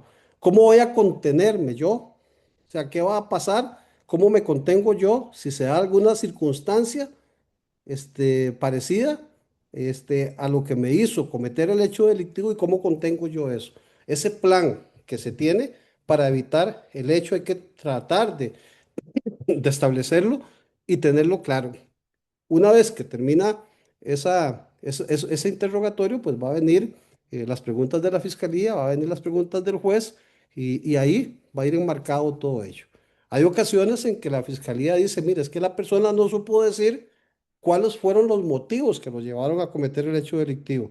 porque si esta persona no logra identificar los motivos, pues no tiene la forma en conocer la contención. Y es también ese discurso que lo llevó a cometer el hecho, por qué se cometió el hecho, y que esta persona sepa interiorizar cuál fue eso. Bueno, que estaba relacionado con drogas o que era una persona adicta, que eso lo llevó por tal cosa a cometer X tal situación. Todo esto tiene que saberse trabajar y esto conllevaría probablemente, José, a un curso de unas 3 o 4 horas de cómo me preparo para Sí, la claro. audiencia en relación con ello, pero sí es una situación que tenemos que tenerle mucho cuidado con esto. Sí, inclusive en la dinámica de la audiencia, se dan, bueno, es que aquí creo que esto que voy a indicar es un problema que deriva de la falta de legislación en cuanto a cuál debe ser, llamémosle, el ritual de la audiencia, cualquiera que sea la audiencia en ejecución de la pena, pero bueno, en este caso estamos hablando de de libertad condicional, porque también el hecho de que primero se le dé la palabra a la persona condenada y a su defensa y posteriormente se le dé al Ministerio Público también tiene su efecto, ¿verdad? Que es distinto a lo que pasa en el proceso ordinario, ¿verdad? Cuando en el proceso ordinario siempre la defensa va a tener la última palabra, pero en ejecución de la pena esto digamos que se diluye en el mejor de los casos, ¿verdad? Porque está la posibilidad de que la fiscalía replique sobre lo que quiera, que sea la última en preguntar, o sea el juzgado, si considera que tiene que hacer preguntas, el último en preguntar, y esto hace que lo que don Rafael estaba indicando ahora hace unos minutos con respecto a que lo más recomendable es que sea la defensa técnica la que realice preguntas que uno pueda creer que son las preguntas que va a hacer la fiscalía o el juez o la jueza, es una movida para efectos de estrategia muy, muy inteligente. ¿Por qué? Porque la persona que uno representa, la persona condenada, necesariamente va a sentir mucha más confianza al contestarle a uno ese tipo de cosas. Y además se va a ver por parte de la fiscalía y por parte del juez que verdaderamente la persona está lista para afrontar la responsabilidad que eventualmente conlleva el que le otorguen la libertad condicional. ¿Por qué? Porque va a dar una imagen, por lo menos así lo veo yo, va a dar una imagen de una persona que está segura de lo que está diciendo, que no llega ahí a esconder absolutamente nada, tanto que es ella misma, por medio del interrogatorio que está realizando su defensa, la que está hablando sobre cosas que eventualmente la fiscalía pudo haber pensado que eran cosas con las que podía cuestionar la viabilidad de la declaración, digamos, o más bien, con el hecho de que de que el juzgado pueda acoger la solicitud de libertad condicional. Es decir, estratégicamente es muy bueno, desde mi perspectiva, hacer las preguntas, que la defensa haga las preguntas que eventualmente la fiscalía podría hacer, así sean preguntas que uno considere que sean incómodas siempre y cuando, evidentemente, se haya conversado con la persona condenada, con la persona representada, sobre que esto va a ser así, que tampoco lo vaya a tomar por sorpresa y nada por el estilo. Es decir, que por eso les decía en mi intervención anterior que la defensa técnica y la defensa material tienen que ir con un norte muy claro y muy propio de esta etapa, de esta quinta y última etapa del proceso penal, que es la etapa de ejecución de la pena. Yo he tenido procesos en donde la fiscalía dice no tengo nada que preguntar. Por ¿Verdad? ejemplo, Y por eso es ejemplo, parte de una preparación y tal vez claro, un poco de experiencia de lo que hay. Y los jueces pues también se han quedado. Uno a veces va conociendo ya también a los jueces y les cuento. O sea, la primera vez que yo fui a una audiencia de libertad condicional hace mucho tiempo, cuando a mí me dice, creo que fue con Don Roy o no, estaba Sagot en Alajuela, me dice, licenciado, es, es usted el que apertura. Entonces yo me quedé, ¿qué hago? ujú, O sea, me quedé, ¿qué hago? Y yo no sabía que era yo el que tenía que hacer ese interrogatorio a la persona privada de libertad. Y yo hice un par de preguntitas, después lo agarró el fiscal y le dio vuelta por todo lado, pero ya después yo aprendí de que ciertamente yo tenía que preparar un interrogatorio para claro, disponerle al juez las razones por las cuales yo quería que se le otorgara la libertad condicional a esta persona. claro. Y para ya terminar este articulito, porque viera que tenemos una serie de preguntas ahí, este, una vez que se termina la situación de la participación de la defensa, la participación de la fiscalía, la participación del tribunal, hay clausura, hay conclusiones. Entonces tenemos que ir preparados para ese acto conclusivo. Puede ser que el juez nos diga, licenciado, tiene 5, tiene 10 minutos o sus conclusiones.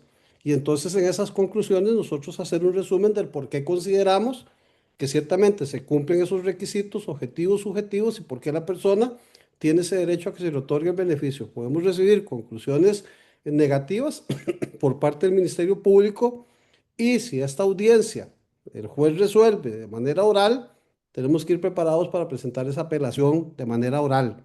No nos vamos a quedar esperando a que tenemos 3 días para presentar la apelación, porque hay ocasiones en que el juez dice, no voy a tomar la decisión y voy a resolverlo por escrito. Ok, ahí tenemos la posibilidad de presentar por escrito, pero si hay una resolución oral, se interpone el recurso de apelación oral y Claro. tenemos que estar preparados para eso, al igual que presentamos un recurso de apelación cuando vamos a una audiencia de medidas cautelares, se niega o se impone una medida y tenemos que prepararla en esas condiciones. José, ¿algo que quieras agregarle a esto? No, no, el tema de las conclusiones, igual, la dinámica se invierte a lo que uno está acostumbrado en el proceso ordinario, porque es primero la defensa la que la concluye, posteriormente la fiscalía, y pues la fiscalía en ese momento tiene la oportunidad de, como uno la tiene como defensa en el proceso ordinario, de pues cuestionar las cosas que uno dijo, y además, como les indicaba, y pues tiene inclusive la posibilidad de tener réplica. Y todo esto deriva, vamos a ver, yo no creo, hay gente que tal vez critica o ve con algo de negatividad la falta de, llamémosle orden en el tema de las participaciones o la dinámica, el ritual de la audiencia en ejecución de la pena, pero yo creo que esto deriva, vamos a ver, yo no lo veo malo. O sea, yo no lo veo una connotación negativa a esto.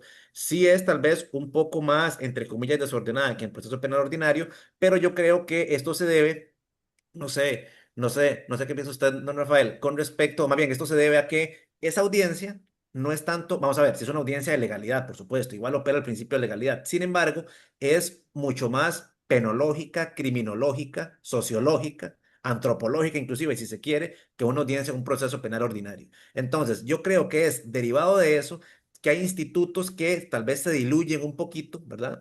Como el tema este de que es la defensa la que en proceso penal ordinario tiene que participar de última, etcétera, etcétera, ¿verdad? Y yo por eso no lo veo como algo negativo, sino creo que deriva de eso, de que es una audiencia que tiene una perspectiva distinta, precisamente por lo que se trata. Ya se trata de una persona que está buscando que el sistema le dé una oportunidad más para ver antes resocializada su vida, ¿verdad?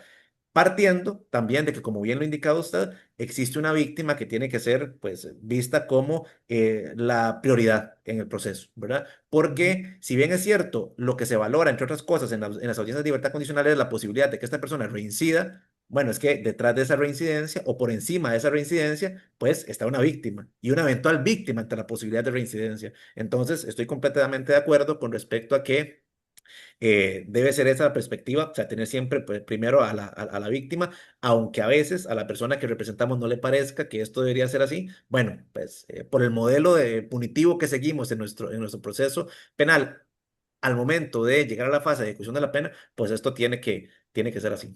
Ujú. Ahora que habla de la víctima, también nosotros como abogados y la familia de las personas privadas de libertad que nos están acompañando por acá, tienen que saber que también se realiza un estudio victimológico.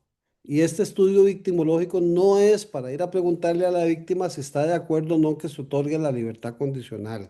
No es para eso. O sea, se supone que los trabajadores sociales o el psicólogo que hace ese estudio victimológico o el criminólogo que va, que ahora no tenemos casi criminólogos ni en criminología ni en adaptación social, y deberían de ya ver este tipo de personas o este tipo de trabajadores para este tipo de situaciones. El estudio victimológico, y tenemos que tener mucho cuidado, lo que va es a verificar primeramente si la persona en libertad puede causar una situación hacia la víctima. Y aquí es en donde también tenemos que ver la cuestión del domicilio. El hecho sucedió en la comunidad y la persona va a ir a vivir a esa comunidad y entonces vamos a afectar a la víctima, vamos a revictimizar a la víctima mandando a esta persona a la misma comunidad. Ahí se va a verificar si la salida con respecto al domicilio puede hacer esa afectación. La otra es que pueden entrevistar a la víctima para saber si la persona estando privada de libertad, si los familiares de la persona estando privada de libertad han causado conflictos hacia la víctima, han venido a causar alguna situación de revictimización diciéndole por su culpa. por su tal situación, aquella persona está. Entonces, tenemos que tener cuidado de que con la víctima, los familiares ni la persona privada de libertad se mete, porque si en esto sale alguna situación, no hay entonces aquella conciencia de que tengo a la víctima, de que he hecho insight, de que sé lo que pasó y de que estoy generando un problema hacia la víctima porque la víctima tiene parte en el proceso hasta en el proceso de ejecución de la pena. Y Claro. eso es lo que se va a revisar en este estudio de victimología que se hace. Ujú. Sí, que son cada vez más, más recurrentes. Antes no se veía tanto el tema de la victimología. Sin embargo, y bueno, yo intuyo por eso al inicio de mi exposición hablaba sobre la influencia que ha tenido el modelo reparador en nuestra legislación, porque necesariamente de todos los modelos punitivos es el que más toma el visto bueno de la víctima, bueno, o la opinión, el sentir de la víctima. Y en este caso son cada vez más los análisis que hace tanto el juzgado de ejecución como criminología, que toman en cuenta sí o sí el parecer de la víctima en este tipo de asuntos. Y me parece que está bien, está bien. O sea, como Estado, esa tiene que ser la respuesta, porque en el universo tiene que haber equilibrio, ¿verdad? Y aunque nosotros como defensores solemos centrarnos en la persona que representamos, en este caso la persona condenada, también necesariamente la Administración de Justicia tiene que tomar en cuenta el parecer de la víctima del delito. Ujú. Ok, dijimos al inicio de que este artículo tuvo una reforma que entró a regir ahora a partir de septiembre del año pasado y esta reforma efectivamente trae esto. Todo lo que hemos dicho para los efectos de la libertad condicional va a servir para los efectos del cumplimiento de los dos, de los dos, de la modificación que tuvo el artículo. Y dice el segundo párrafo, en el caso de aquellas personas que sean condenadas por primera vez a pena de prisión por los delitos contemplados en los artículos 111, homicidio simple, 112, homicidio calificado, estos nombres no están ahí, pero este está el número del artículo, 156, violación, 157, violación calificada, 161, abuso sexual contra persona menor de edad, 162, abuso sexual contra personas mayores de edad, 172, trata de personas, 212, inciso 3, robo simple con violencia, 213, robo agravado, 215, secuestro extorsivo, 382, genocidio, 384 bis, tráfico ilícito de órganos, 384 ter, extracción ilícita de órganos, 385 crímenes de guerra y 386 crímenes de lesa humanidad de este código, todo sentenciado a pena de prisión podrá solicitar al juez competente y éste facultativamente podrá conceder la libertad condicional cuando haya cumplido efectivamente las dos terceras partes de la pena impuesta en sentencia ejecutoria. Ya aquí no estamos hablando de media pena, sino que estamos hablando, perdón, un poco más allá de la media pena.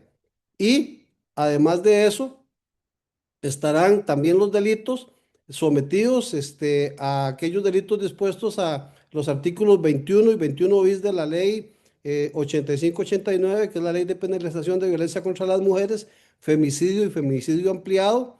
El artículo 13 de la ley 87-54, que es la ley contra la delincuencia organizada, que es la divulgación de la información de la plataforma de información policial, los artículos, la ley sobre estupefacientes y esta situación de la ley sobre estupefacientes eh, quedó un poco amplio y que tenemos que estudiarlo bien, porque lo que dice es que no se va a aplicar la media pena, sino los dos tercios, cuando las conductas tipificadas en estos delitos, por lo menos en estupefacientes y en legitimación de capitales, dice, involucren actividades de terrorismo, financiamiento del terrorismo, legitimación de capitales o hayan sido cometidos con violencia contra las personas o con el uso de armas o por personas que ejerzcan dirección o autoridad o tengan un rol de participación significativo. Esto quiere decir que el tráfico normal de Claro, drogas no tiene esta aplicación, pero si están con estas agravantes, sí tiene esa aplicación. sí, Entonces, en estos casos, lo que se genera es precisamente que no se da la libertad condicional, sino que lo que se da es el cumplimiento de las dos terceras partes de la pena de prisión. Aquí la discusión está, y la discusión que quiero que conversemos es la situación de a partir de cuándo y en qué casos se aplica esta ley, si se le da efecto retroactivo o no se le da efecto retroactivo a la norma. Si esta ley empieza a regir a partir de septiembre para los casos nuevos, y qué pasa con aquellos casos en los que ya la persona estaba privada de libertad y no regía la ley en esa época. José. Sí, pues bueno, ya este tema vamos a ver, por así decirlo, peloteado, ya don Rafael y yo un poquito cuando además amablemente me pasó documentación importantísima don Rafael sobre el tema, pero yo creo que aquí, vamos a ver, a nivel de quienes trabajamos en materia penal y ejecución de la pena, la discusión se da en dos sentidos. Primero, el que indicaba don Rafael con respecto a partir de cuándo, si se da una excepción a la irretroactividad de la ley, por ejemplo, con una cuestión de mandato constitucional inclusive. Eso por un lado. Y por el otro, cómo calculamos las dos terceras partes del cumplimiento de la pena, con o sin descuento, ¿verdad? Entonces, bueno, para ser puntual, creo que a través de este conversatorio ha quedado claro que pues yo soy de una línea que sigue el derecho penal mínimo, o sea, soy minimalista en cuanto al derecho penal y garantista. Entonces, siendo así completamente transparente, yo considero que esa reforma al artículo 64 del Código Penal debe ser vista como una reforma a una normativa sustantiva de fondo. Simple y sencillamente porque se trata de un artículo que tiene efectos directos sobre el tiempo que una persona va a estar en prisión. Es decir, para mí tiene la misma relevancia que puede tener el análisis penológico que podamos hacer de los extremos mínimos y máximos de pena de un delito, por ejemplo. ¿Verdad? Entonces, para mí, desde esa perspectiva, estamos hablando de ley de fondo. Y si hablamos de ley de fondo, podemos entonces hacer uso del principio de ley más favorable para la persona en este caso condenada. Entonces, ¿a qué quiero llegar? A que, en mi humilde opinión, aunque yo sé que inclusive a nivel de juzgado de ejecución de la pena, este tema no es pacífico, ¿no? Eh, en mi humilde opinión, yo considero que si la persona cometió el delito antes de la reforma, así se le aplique, vamos a ver, así solicitemos su libertad condicional después de la reforma, se le debe aplicar la ley tal y como estaba antes de la reforma. Es decir, que el requisito, uno de los requisitos que deba cumplir, sea el cumplimiento de la media pena y no el cumplimiento de los dos tercios de la pena en los casos en los que ya don Rafael nos hizo el favor de exponernos de una manera muy puntual, nos hizo el favor de indicarnos a cuáles delitos se refiere la normativa, la mención de los artículos, la numeración de los artículos que hace ahora el artículo 64. Entonces, yo soy de ese criterio y, aprovechando el uso de la palabra y siendo congruente con mi línea de pensamiento, también soy del criterio de que al momento de calcular esas dos terceras partes del cumplimiento de la pena, debemos calcularlas con descuento, evidentemente cuando la persona pues lo ha hecho, ¿verdad? Porque la discusión se daba en cuanto a el tema vamos a ver, esto honestamente yo pienso que es hasta risible, ¿verdad? Es de reír o llorar.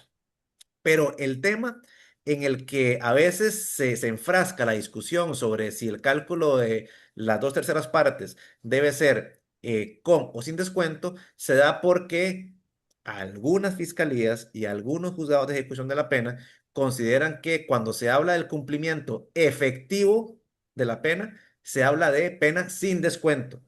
¿Cómo? O sea, y por eso decía que es de sentarse a reír o llorar, como si cumplir con descuento no igualmente fuese efectivo si la persona respeta el fin resocializador de la pena, ¿verdad? Entonces, bueno, básicamente esa es mi postura con respecto a los dos temas que yo creo pueden causar un poquito de polémica derivados de la reforma del artículo 64. Yo voy a hacerlo sencillito porque quiero generar un espacio de tiempo para las preguntas que están en los comentarios. Ya, ya algunas se han contestado con lo que hemos conversado.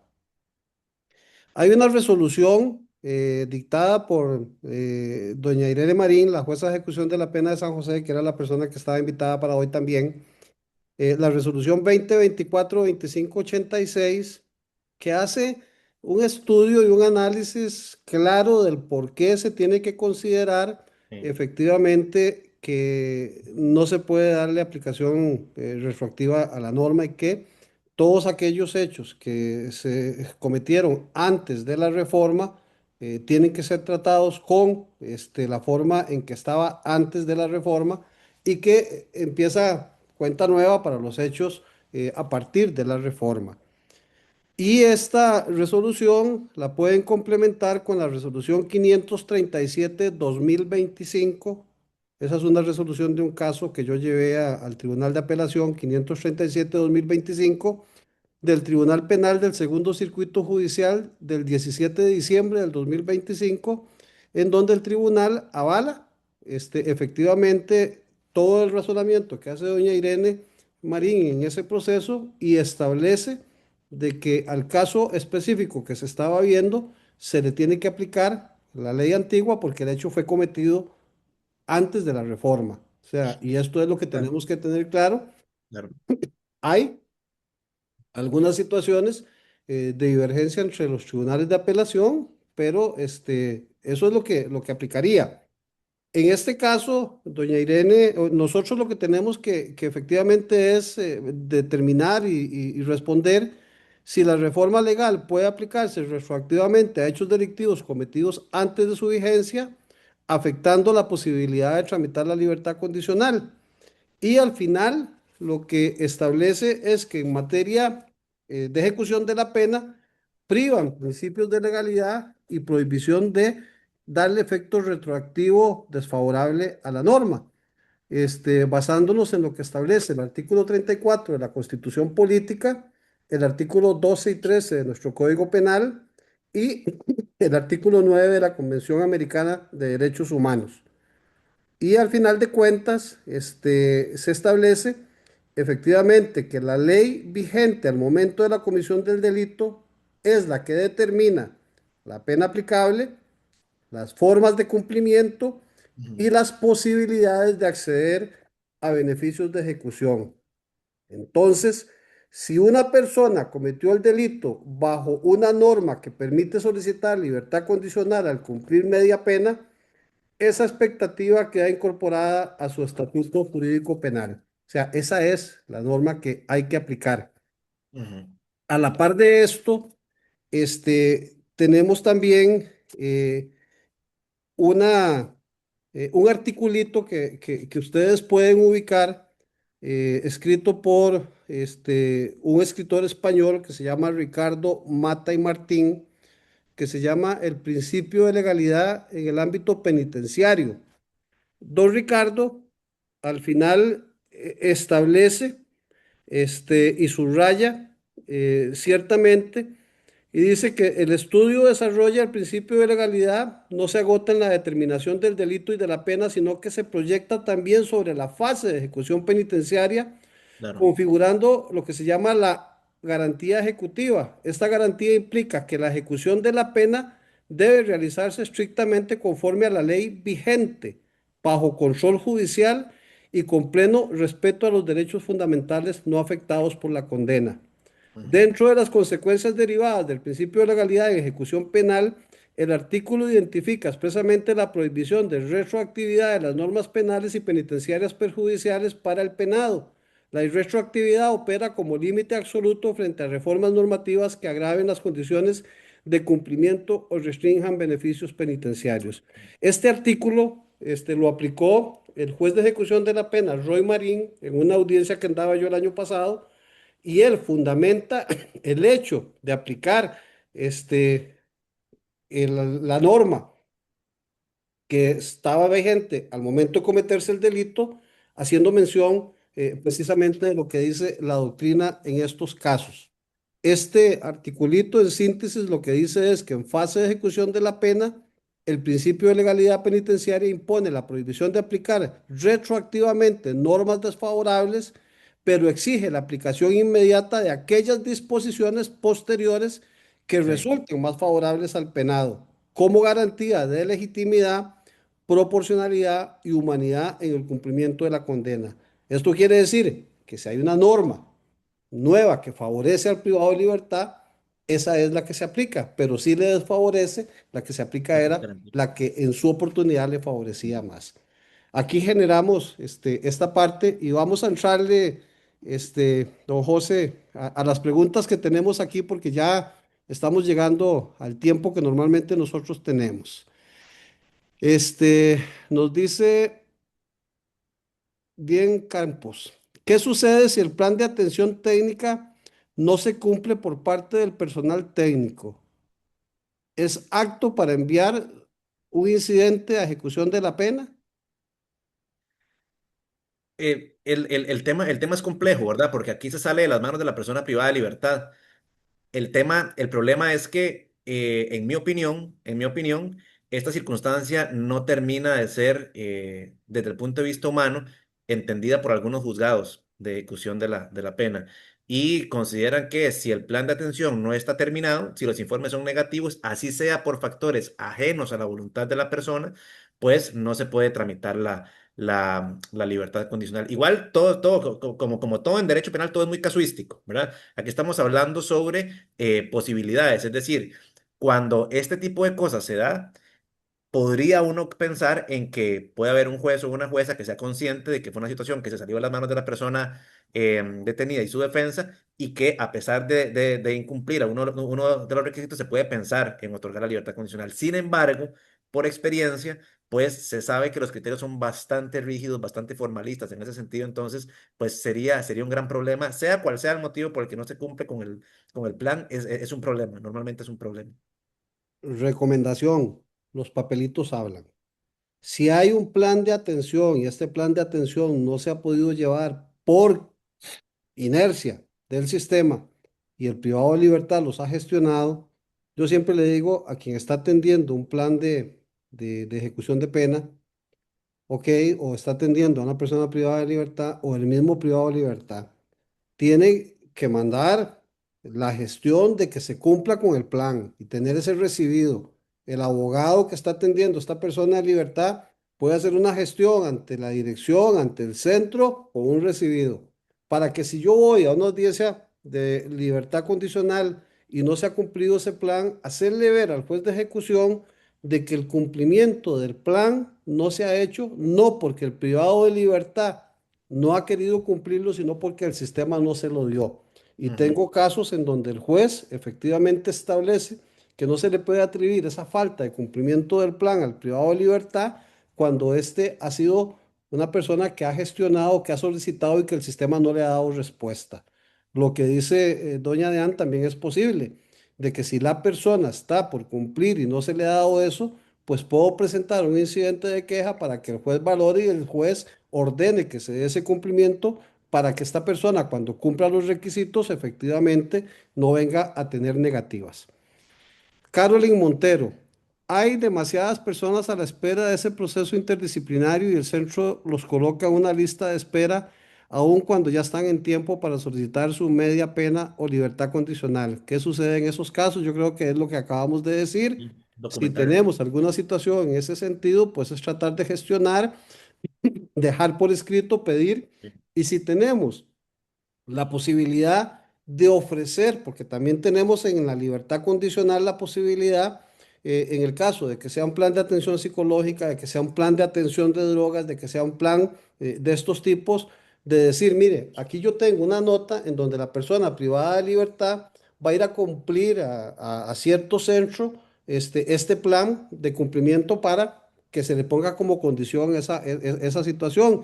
Puedo llevar un testigo, puedo llevar una persona para decir, puedo llevar a un psicólogo para decir, la familia me contrató, vamos a montar un plan de atención para atender lo que hacía falta en esto. O sea, podemos nosotros también ofrecer los recursos hacia lo externo para que el cumplimiento de la libertad condicional también pueda generar la posibilidad de cumplir ese plan de atención dentro de la misma libertad condicional que se está generando.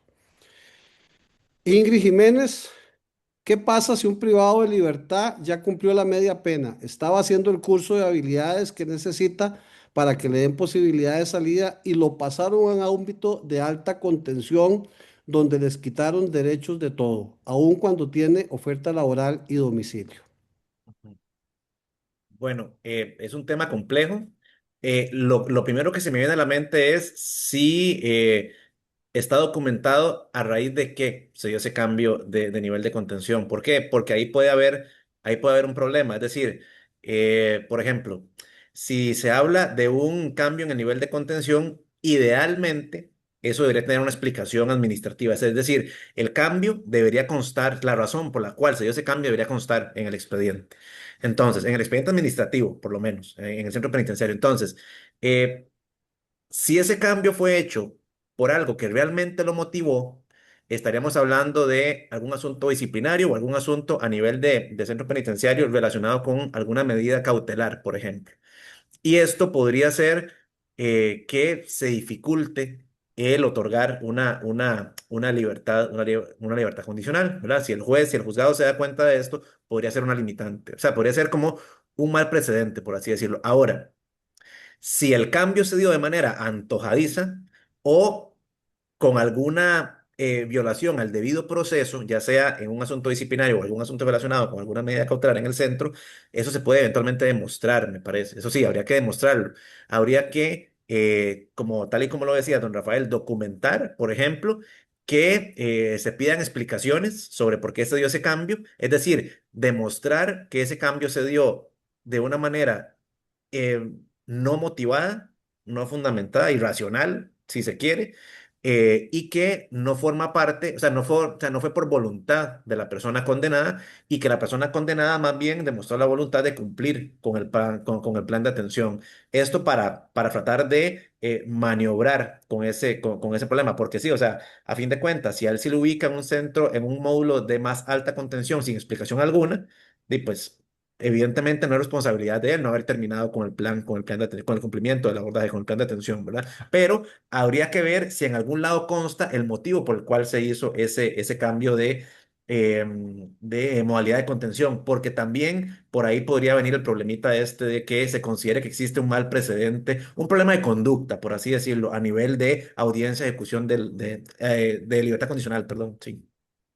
Sí, ahí hay que verificar. Ciertamente esto ha creado una serie de restricciones a los cumplimientos de los planes de atención porque tiene el plan de atención efectivamente que no se otorgan o que no se están dando en alta contención. Ya los jueces de ejecución en algunos casos han ordenado que se den cumplimiento, sin embargo, se contesta por parte de actuación social que ellos son los que tienen la disposición y no lo hacen. La pregunta de Ingrid Jiménez ya la contestamos, la situación de si es posible realizar el cumplimiento de los cursos fuera, hay que valorar cada quien. Ujú. Saludos a Miguel Berrones Aguirre, que nos está escuchando desde México. Salud. Ana Mora, señor licenciado, mi hijo aparte de tener hipoplasia pulmonar y otras situaciones de salud, él empezó a cumplir la pena en junio del 2023. ¿Cuándo puede él pedir la media pena? Bueno, con el informe que me da doña Ana Mora no tenemos cómo establecer eso porque no sabemos cuál es la pena que hay. Pero si empezó a cumplir la pena en junio del 2023 y el delito lo cometió antes de la reforma, pues tendrá derecho a la media pena cuando lo cumpla con la ley que Ujú. regía en ese momento. Correcto. Jorge nos dice, en relación a lo comentado, está el reglamento de máxima seguridad. Bueno, esto es una cuestión propia de las situaciones ahora de los módulos de alta contención en relación a cuánto tiempo puede estar la persona o no puede estar la persona. Eso es una situación propia de adaptación social y de criminología eh, que no tiene que ver nada con el tema, pero que ahí están trabajando cada una de las personas que están velando por los derechos de las personas privadas de libertad. Guillermo Araya consulta. Con antiguos reglamentos penitenciarios era posible que se otorgara el beneficio del tercio de la pena. Perdón, máximo en casos de baja penalidad. Consulta. ¿Actualmente han visto ustedes en casos concretos que aplique algún beneficio por ejercicio de pernotación en sistemas semi-institucionales, dada la reforma y puesta en marcha de nuevos reglamentos penitenciarios? Mm, Yo que recuerden en el pasado así inmediato, no, para ser honesto. No recuerdo un caso en el que se haya siquiera gestionado algo así. Yo por lo menos no lo he planteado de esa manera. Ok, aquí hay dos cuestiones que tenemos que verificar. Recordemos que nuestro sistema es progresivo y que existe la posibilidad, efectivamente, de ir avanzando y de ir cumpliendo. Cuando se habla del tercio de la pena, en realidad el tercio de la pena era una situación no de que se podían otorgar beneficios hasta que se cumpliera el tercio de la pena en realidad, sino que la norma lo que decía era que no se podía otorgar un beneficio penitenciario si al menos la persona privada de libertad no había cumplido al menos el tercio de la pena. Sí, Sin embargo, esto ha sido modificado por circulares del Instituto Nacional de Criminología en donde se ha establecido de que si la persona tiene una sentencia por descontar inferior a 7 años y cumple con los requisitos que la norma establece para efectos de ir progresivamente en el sistema hacia un centro semi-institucional, puede valorarse y si se recomienda por parte del centro de atención en donde está y es aprobado por el Instituto Nacional de Criminología, puede generarse eso. Aquí también creo que la persona está hablando de unas valoraciones que se hacían extracarcelarias anteriormente, que todavía se pueden hacer. En la época en que estuvo don Juan Diego Castro, sí, de ministro de Justicia, él eliminó la situación de las valoraciones extracarcelarias, pero actualmente están funcionando. Y esto lo que implica es que si nosotros tenemos una sentencia en firme de una persona que puede acceder a un beneficio antes de entrar a prisión, podemos hacer una gestión para que se valore cuando ya tiene una sentencia en firme la posibilidad de que esta persona no sea inmerso dentro del sistema penitenciario cerrado, sino que desde que inicie en un centro semi-institucional.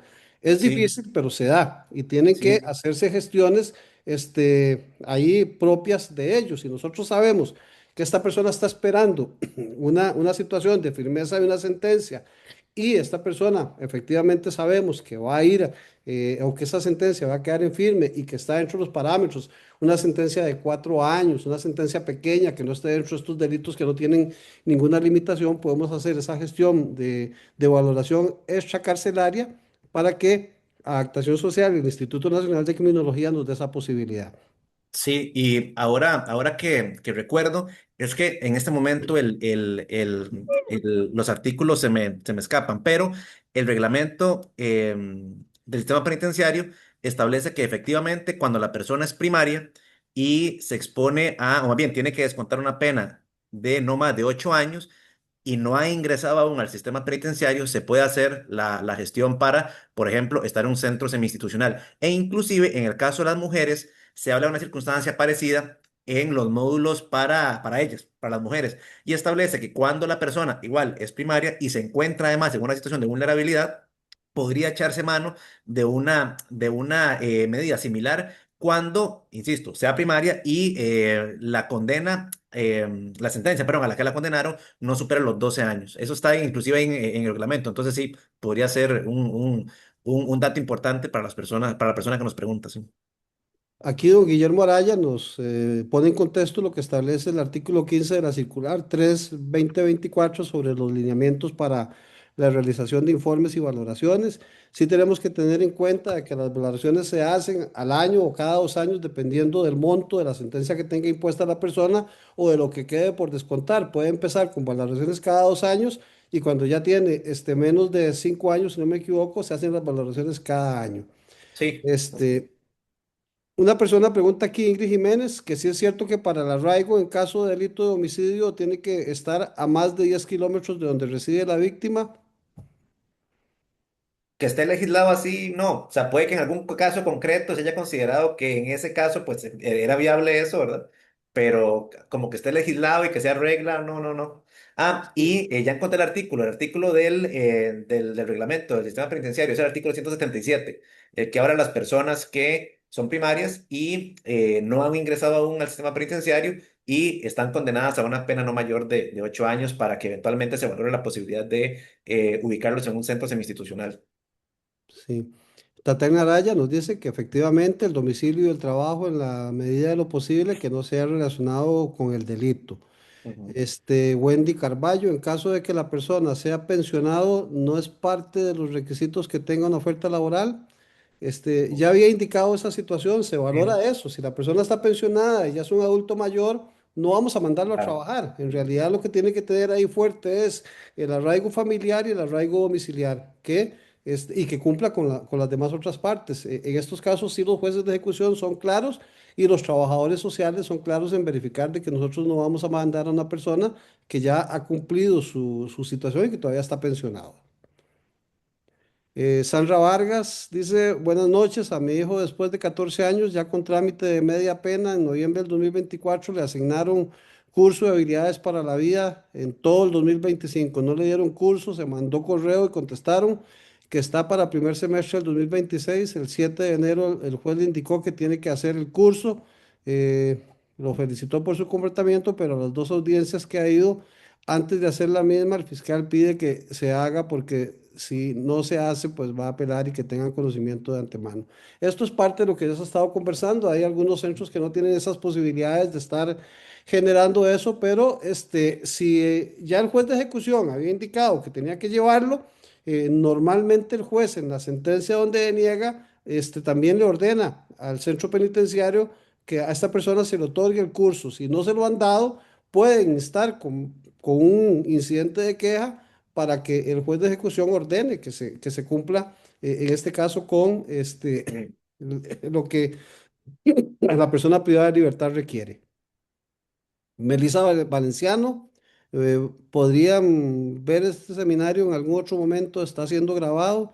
Sí, esto está en IPDLI y va a estar en el YouTube de la asociación. En IPDLI ahí queda grabado automáticamente y en el YouTube a partir de mañana se va a publicar y se publica. Inclusive pueden verlo en mi YouTube personal también. Este, Alison Poveda, buenas noches. El hecho de que el privado de libertad agarre abreviado, igual tiene derecho a tramitar libertad condicional, José. Sí, sí, claro. Es una condena, a fin de cuentas. Sí, sí, sí. E inclusive si es un procedimiento especial abreviado, podemos asumir que fue una pena menor que la que le pudieron haber impuesto en juicio y que inclusive entonces, pues el cumplimiento de la media pena estaría más pronto a cumplirse. Entonces, sí, para efectos de una libertad condicional, no se debería hacer diferencia, no existe diferencia entre si es una persona condenada por un delito en juicio o mediante un procedimiento especial abreviado. Aquí va con una ventaja. En el proceso abreviado se tiene que reconocer los hechos por los cuales fue sentenciado. Entonces ya hay un reconocimiento expreso de que es un requisito o que es una conversación. Mire, yo consciente del hecho que cometí, asumí un proceso abreviado a efectos de no revictimizar y a efectos de no hacer incurrir en gastos tampoco a la sociedad. Estoy Correcto. aceptando desde el momento esto y ya es un beneficio que él tiene para esta situación. Raquel Ballestero, en este análisis de la víctima, al hacer una afirmación, ¿deben probarla o basta con el testimonio? No, vamos a ver, en ese tipo de valoraciones no, veámoslo así, no se juzga a la víctima, se le escucha.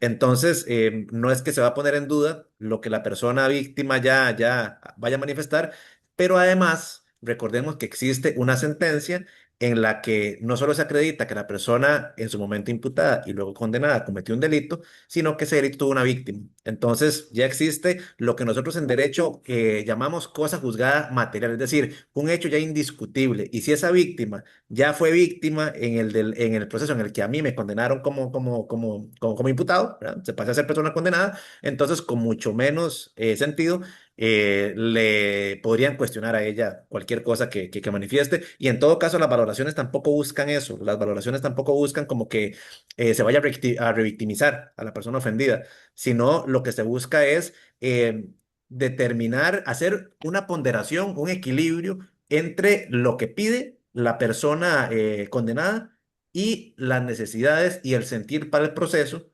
que presenta en este caso la persona ofendida, la persona víctima. Sí, Rosaura aquí nos dice que a la persona a la que ella le da acompañamiento ya le han denegado en dos ocasiones la libertad condicional. Ya está pasado de la media pena y no sabe qué hacer. Bueno, Rosaura, mire, aquí hay que ver las razones por las cuales se le deniega. Generalmente el juez de ejecución establece y dice la razón por la cual no se puede otorgar el beneficio. Tal vez hay alguno de los aspectos en los que nosotros hemos hablado que él no ha dado posibilidad de cumplir.